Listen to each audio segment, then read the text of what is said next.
حضرات محترم، اور ان کی سب سے بڑی خاصیت یہ تھی کہ یہ جس کو چاہتے تھے حضرت فاطمہ زہرا سلام اللہ علیہا کا دیدار کرا دیا کرتے تھے۔ حضرات محترم، اور جو واقعی اللہ کا ہو جاتا ہے پھر اللہ اس کا ہو جاتا ہے، پوری کائنات اس کی ہو جاتی ہے۔ پوری زندگی کبھی سلا ہوا کپڑا نہیں پہنا، پوری زندگی کبھی سلا ہوا کپڑا نہیں پہنا، احرام کی حالت میں رہتے تھے۔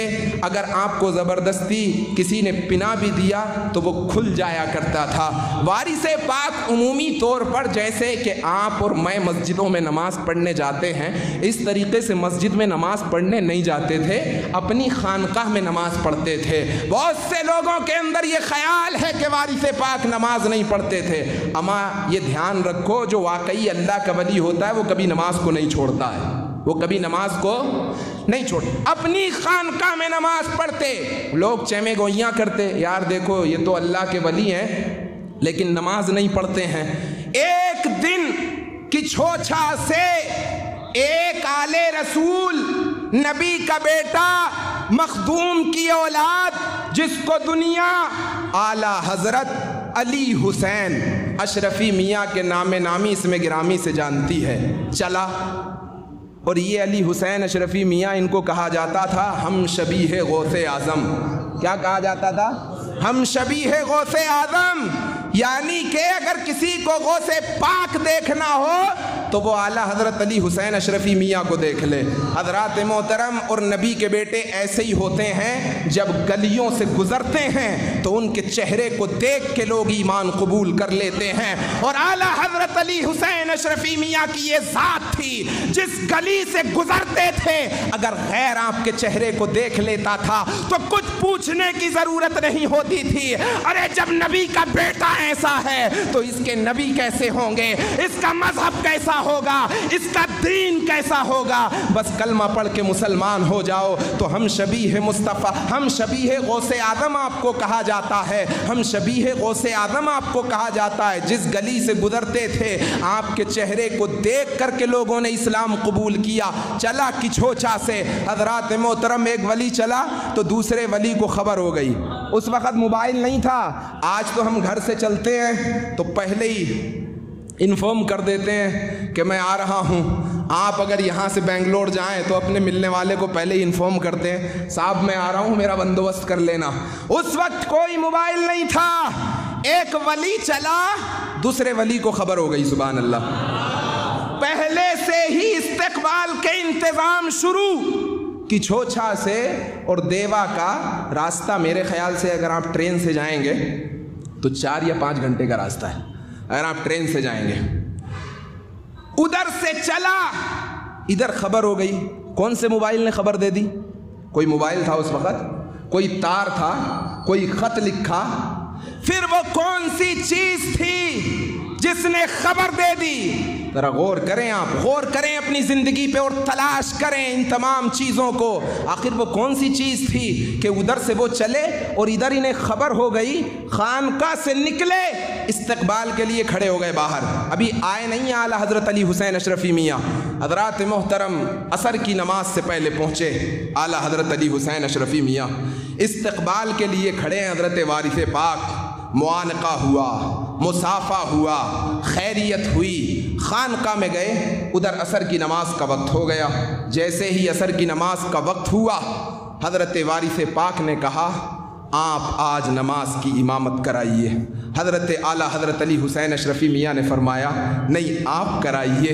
اصرار پر اصرار بڑھا، حضرت وارث پاک نے کہا نہیں آپ میرے مہمان ہیں، آپ پڑھائیے۔ مہمان کی مہمان نوازی کرنا یہ سنت رسول اللہ ہے۔ کیا ہے؟ کیا ہے؟ ہاں، کبھی مہمان اگر گھر میں آ جائے تو ناک مت چڑھایا کریے، بھوئیں مت چڑھایا کریے۔ ایک صحابی رسول تھے، ان کی ایک وائف تھیں، انہوں نے آقا کریم صلی اللہ علیہ وسلم کی بارگاہ میں آ کر کے شکایت کی کہ میرے شوہر ہر روز کسی نہ کسی مہمان کو گھر پہ بلا لیتے ہیں، مجھے بڑی پریشانی ہوتی ہے۔ حضرات محترم، آقا کریم علیہ الصلوۃ والسلام نے کوئی جواب نہیں دیا۔ دوسرے دن اپنے تمام صحابیوں کو اکٹھا کیا، اور اسی صحابی رسول کے گھر پہنچ گئے۔ اب وہ دیکھ رہی ہیں کل تو میں شکایت کرنے گئی تھی، آج آقا کریم اپنے تمام صحابیوں کے ساتھ، اپنے جانثاروں کے ساتھ میرے گھر پہ آ گئے ہیں، آخر ماجرا کیا ہے؟ اب وہ صحابی رسول کے گھر میں جو بھی تھا اس نے انتظام کیا، آقا کریم کا دسترخوان لگایا۔ آقا کریم جب جانے لگے تو اس خاتون نے پوچھا یا رسول اللہ آخر ماجرا کیا ہے؟ میں تو آپ سے شکایت کرنے آئی تھی کہ میرے گھر والے ہر روز کسی نہ کسی مہمان کو لے آتے ہیں، میرے لیے پریشانی کا سبب ہوتا ہے۔ حضرات محترم آقا نے جاتے جاتے فرمایا اے خاتون، مہمان اپنی مرضی سے نہیں آتا بلکہ اللہ کی مرضی سے آتا ہے۔ مہمان خالی ہاتھ نہیں آتا، رحمتیں ساتھ لاتا ہے، برکتیں ساتھ لاتا ہے، فضل ساتھ لاتا ہے، کیونکہ اپنی مرضی سے نہیں آیا، اللہ کی مرضی سے آیا۔ اور سب سے بڑی بات یہ کہ وہ رحمتیں دے کے جاتا ہے، برکتیں دے کے جاتا ہے، اللہ کا فضل دے کے جاتا ہے، اللہ کی نعمتیں دے کے جاتا ہے۔ جانتے ہو جب واپس جاتا ہے تو کیا ساتھ لے کے جاتا ہے؟ یا رسول اللہ نہیں معلوم۔ کہا سنو، جب واپس جاتا ہے تو تیرے گھر کی تمام بلائیں اور تمام گناہ اپنے ساتھ لے کے جاتا ہے۔ اتنی بڑی برکت ہے مہمانوں کی عزتیں کیا کریں۔ حضرات محترم، یہ کوئی ضروری ہے کہ مہمان آ جائے تو آپ کو مرغ مسلم ہی کھلانا ہے؟ یہ کوئی ضروری نہیں ہے، یہ نہیں لکھا ہے حدیث پاک میں کہ مہمان آئے گا تو آپ اس کو مرغ مسلم کھلائیں گے، بریانی کھلائیں گے، ٹکا کھلائیں گے، پزا کھلائیں گے۔ گھر میں جو بھی ہو اس کو کھلا دیجئے، اسی کو مہمان نوازی کہا جاتا ہے۔ مگر ہاں، دل کے اندر کسک پیدا نہیں ہونا چاہیے، جب مہمان آئے تو دل سخیوں کی طرح کھل جائے، بس اسی کو کہتے ہیں کہ ہاں یہ دل مہمانوں کی عزت کرتا ہے۔ عصر کا وقت ہو گیا، وارث پاک نے کہا حضرت نماز پڑھائیے۔ آج پورا مجمع دیکھ رہا ہے کہ آج تک وارث پاک کھل کر کے مسجد کے اندر نماز نہیں پڑھ رہے تھے۔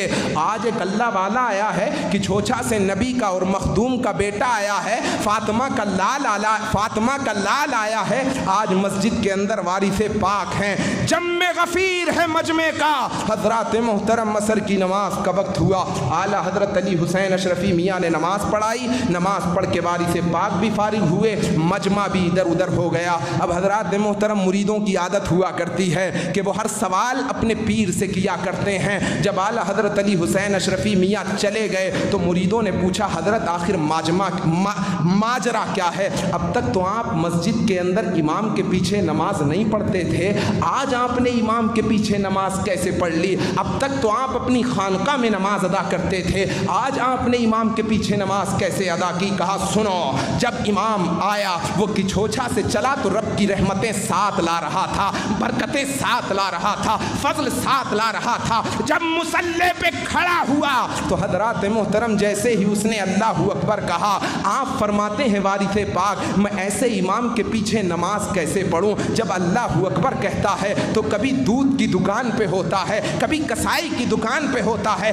کبھی سی بی ٹی کے اندر ہوتا ہے، کبھی حضرات محترم کٹاریا کی دکان میں ہوتا ہے، میں ایسے امام کے پیچھے کیسے نماز پڑھوں؟ آج ایک ایسا امام آیا ہے جب اس نے اللہ اکبر کہا ہے تو خود بھی اللہ اکبر کہتے ہوئے خدا کے جلووں میں پہنچ گیا ہے، مجھے بھی خدا کے جلووں میں پہنچا دیا ہے۔ حضرات محترم کہا ایسی امام کے پیچھے آج میں نے نماز پڑھی ہے، خود بھی رب کے جلووں میں پہنچا، مجھے بھی رب کے جلووں میں پہنچا دیا ہے۔ اللہ تبارک و تعالی ہم سب کو ایسی نماز کا صدقہ عطا فرمائے اور ہر مسلمان کو یہ توفیق دے مولا کہ کم از کم کلام مجید کا اتنا حصہ تو آپ یاد کر لیں، قرآن کی 10 آخری سورتیں تو آپ یاد کر لیں، ارے اتنا ہی نہیں ہو رہا تو 5 یاد کر لیں، لیکن معنی کے ساتھ میں یاد کریں۔ سورہ فاتحہ کا معنی آپ کو آنا چاہیے، جب تک آپ اس کے ٹرانسلیشن میں ڈیپلی غرق ہو کے جب تک آپ نماز نہیں پڑھیں گے آپ کو نماز کا لطف نہیں آئے گا۔ اگر نماز کا لطف لینا ہے معنی کے ساتھ آپ پڑھیے۔ گانے تو آپ یاد کر لیتے ہیں، ہپ ہاپ کے گانے آپ کو یاد ہیں، بالی ووڈ سے لے کر کے ہالی ووڈ تک کے گانے آپ کو یاد ہیں، آپ کو کلام مجید بھی تو یاد کرنا چاہیے۔ خدا را ہم مسلمان ہیں، ہمارا یہ فرض بنتا ہے کہ ہم شان مسلمانی ظاہر کریں۔ اگر گانے یاد کر سکتے ہو تو قرآن بھی یاد کر سکتے ہو، قرآن کا یہ معجزہ ہے کہ ہر انسان کے سینے میں محفوظ ہو جاتا ہے۔ قرآن کوئی ہارڈ کتاب نہیں ہے، ایک 7 سال کا بچہ یاد کر لیتا ہے تو 25 سال کا نوجوان یاد نہیں کر سکتا، یاد کر سکتا ہے، مگر توفیق ہونا چاہیے، وہ جذبہ ہونا چاہیے، وہ ایمان اور ایقان ہونا چاہیے کہ ہاں میں اس کو یاد کروں گا۔ ہر چیز یاد ہوتی ہے حضرات محترم، ایسا نہیں ہے۔ اور یہ تو قرآن ہے، قرآن آپ اس کو یاد کر کے دیکھیے، آپ کو اپنے آغوش میں لے لے گا۔ آپ یاد کر کے دیکھیں، ایک زندہ مثال میں آپ کے سامنے کھڑا ہوں۔ 7 مہینے 25 دن میں حفظ کیا تھا میں نے، کتنے؟ 7 مہینے 25 دن میں، مگر ایک لگن تھی، ایک حوصلہ تھا، ایک دیوانہ پن تھا، ایک دیوانگی تھی کہ بس اس کو یاد کرنا ہے۔ 10th کلاس پاس کر کے آیا تھا، لیکن ایک لگن تھی، دیوانہ پن تھا کہ یاد کرنا ہے۔ یاد کر لیا، میں کوئی ماں کے پیٹ سے تھوڑی یاد کر کے آیا تھا۔ تو حضرات محترم، انسان کو لگن ہونا چاہیے، دیوانہ پن ہونا چاہیے۔ آپ جیسے ہی کلام مجید میں گھسیں گے، آپ کو اپنی آغوش میں لے لے گا۔ یہ آپ یہ مت سوچئے کہ میرا تلفظ خراب ہے، آج کل تو اتنی زیادہ آسانیاں ہو گئی ہیں، یوٹیوب کھنگالیے، آپ کو کلام مجید اچھی صورت میں مل جائے گا، سنیے، بار بار سنیے، لیکن خدا را کلام مجید یاد کریے جو آپ نماز کے اندر پڑھ رہے ہیں، آپ کو اس کا معنی آنا چاہیے، تبھی آپ تمام چیزوں سے رکیں گے۔ ادروائز تو پھر حضرات محترم وہی ہے کہ طریق مصطفیٰ کو چھوڑنا ہے وجہ بربادی، اسی سے قوم دنیا میں ہوئی بے اقتدار اپنی، ہمیں کرنی ہے شہنشاہ بطحا کی رضا جوئی، وہ اپنے ہو گئے تو رحمت پروردگار اپنی۔ جیسا کہ آپ سب جانتے ہیں، ہر جمعے کو ہماری اس مسجد کے لیے اعلان کیا جاتا ہے، انشاءاللہ بہت جلد آپ دیکھیں گے کہ یہاں پہ کیمرے وغیرہ نصب کر دیے جائیں گے، تو لہذا میری آپ سے بڑی مؤدبانہ، بڑی عاجزانہ گزارش ہے کہ آپ اپنی محبتوں کا نذرانہ پیش کریں۔ اللہ تبارک و تعالی آپ کے دینے کو اپنی بارگاہ میں قبول و منظور فرما کر دین و دنیا میں اس کا بہترین اجر اور صلہ عطا فرمائے۔